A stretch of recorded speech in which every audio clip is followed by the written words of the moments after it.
두 번째 영상입니다. 자, 효와 사회복지. 자, 뭐, 효는 효도라고 우리가 보통 다 알고 있는 거고요. 거기에 대한 얘기는 뭐, 이 영상에서 안 드려도 여러분이 뭐, 수십 트럭의 얘기를 듣는 것처럼 수십 트럭의 책이 있는 거죠. 효도에 대해서는요. 자, 효는 가족의 풍속 순화의 기능이 있다고 하는데, 뭐, 이거에 대해서는 일단 효라는 건 개인이 일단 이제 보통 우덜은 자, 윗분들에게 좀 잘 해야 된다는 얘기가 기본적으로 깔려 있는 거잖아요. 가족 풍속을 순화한다는 얘기가 있고, 그리고 그렇게 윗분들에게 우더에게 잘한다는 것은 사회 문제를 완화하는 데 기여한다는 그런 실용적인 목적이 있습니다. 물론 여기서 말하는 효는 유교 사상에서 비롯된 것들이고, 그러한 효가 자, 충성과 할 때 충이죠. 효도와 충성이 이게 나중에는 이렇게 효도가 확장되면 충성으로 간다는 이 논리를 담고 있는 겁니다. 그리고 효는 인의 예지신, 우리가 이제 다섯 가지의 덕목이 있는데, 인의 예지, 그다음에 믿을 신자까지요. 이것까지를 포함해서 효는 좀 행동으로 드러나는 얘기를 하는 거죠.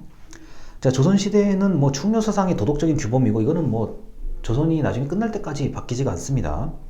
그래서 이제 삼강행실도 뭐 한 번쯤 들어보셨겠죠.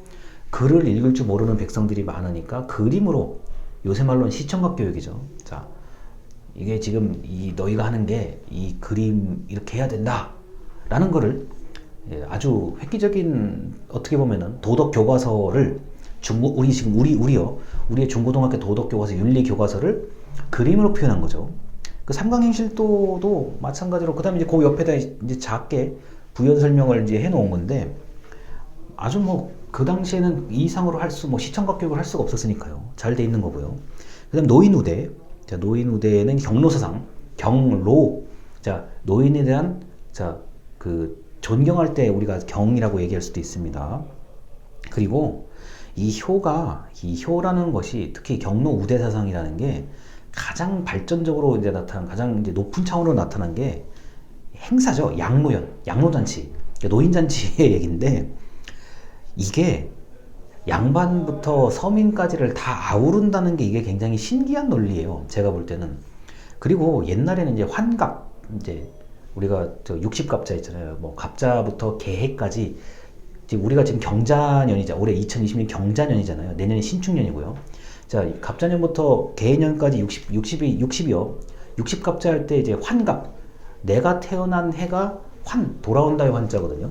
그 60년을 산다는 거는 어마어마한 일이었고, 생각해보세요. 지금 우리가 코로나 때문에도 이 난리인데, 옛날에 뭐 전쟁, 가뭄, 뭐 굶어 죽는 것부터 해가지고 온갖 난리가 났었을 텐데 60년을 살았다. 이게 대단한 거죠.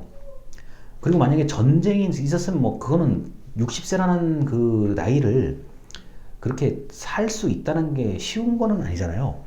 우리가 이제 흔히 말하는 뭐 삼재가 들었다 할 때 그 세 가지의 재난을 어찌됐든 잘 겪어서 60세가 된 거니까 당연히 잔치를 하는 게 맞는 거죠, 당시에는요. 그리고 이제 궁에서 뭐 80세 이상의 어르신 뭐 해가지고 이렇게 다 모시는 게 있고, 당시에도 이제 극히 드물게 100세 이제 개념을 이제 도입을 해서 80세 이상, 뭐 90세, 100세 이렇게 한다 그러면 굉장히 뭐 좋은 선물도, 겨울에 이제 좀 따뜻하게 드실 거, 뭐 이런 거 등등을 드린 거죠. 이게 양로연이라는 게 조선시대 때 굉장히 커져요. 특히 왕이 이제 주관하는 그 대형 행사 중에 대형 행사거든요. 그러다 보니까 충과 효의 사상이 도덕적 규범으로 설정이 될 수밖에 없는 거죠. 그 양로연의 이런 그 사상은 일제강점기부터 쭉 그대로 내려옵니다. 하다못해 이제 우리 이 한반도를 엄청나게 괴롭혔던 조선총독부 기준에서 봤을 때도 이게 양로연, 그러니까 노인을 우대하는 거를 굳이 건드릴 이유가 없었던 거예요. 그러니까 뭐 예를 들어서 친일파냐 이런 그런 얘기하는 게 아니라요. 괜히 저런 조선이 가지고 있는 풍속을, 굳이 저런 풍속이 조선 총독부에 뭐 위협을 하거나 뭐 이렇게 공격하는 게 아닌데, 그냥 그거를 그냥 적당히 인정을 해둬요. 뭐 노인 모시는 거, 야, 이 나라는 노인을 모시는 거구나. 괜히 이걸 건드렸다가는 오히려 굉장히 큰 역풍을 맞을 거기 때문에 그냥 그대로 놔둬요. 그리고 뭐 집안에서 뭐 이게 또 집안 잔치가 아니라 마을 잔치잖아요. 아니, 환갑 잔치가 제가 어렸을 때만 해도 누가 환갑이라 그러면 동네에서 뭐 동네 사람들 다 가서 뭐 온갖 거 다 드시고 그랬던 기억이 나요. 그러니까 지금이야 환갑, 지금이야 지금 노인 연령을 어떻게 할 건가 지금 고민이 많으신데, 정부에서 고민이 많은데, 제가 분명히 어렸을 때만 해도 누구 환갑이라 그러면 동네 사람들 가가지고 진짜 밤새도록 먹는 거예요. 뭐 먹고 마시고 해도 누가 뭐라고 할 수는 없는 거고. 그게 그럼 옛날에는 오죽했냐는 거예요. 똑같은 거예요. 그 지금도 이제 칠순잔치, 이제 팔순잔치 개념으로 지금 점점 가고 있는 건데, 그 팔순잔치가 이 양로연의 개념을 그대로 차용하고 있는, 그대로 이제 받고 있는 겁니다.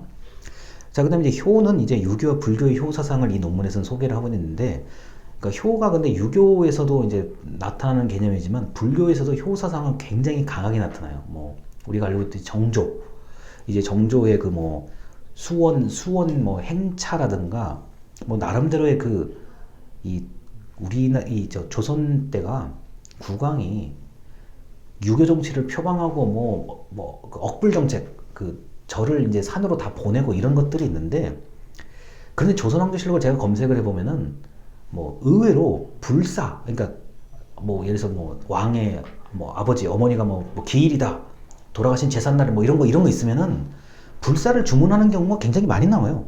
뭐 어느 절에 뭘 해라, 뭐 어느 절에 뭘 해라, 이게 굉장히 많이 나와요. 그래서 이 뭐 효는 불교 유교에 뭐 이건 다 있는 거고요. 효의 대상이 군주에까지 확정된 거, 효가 충으로까지 확장되는 거 얘기한 거고요.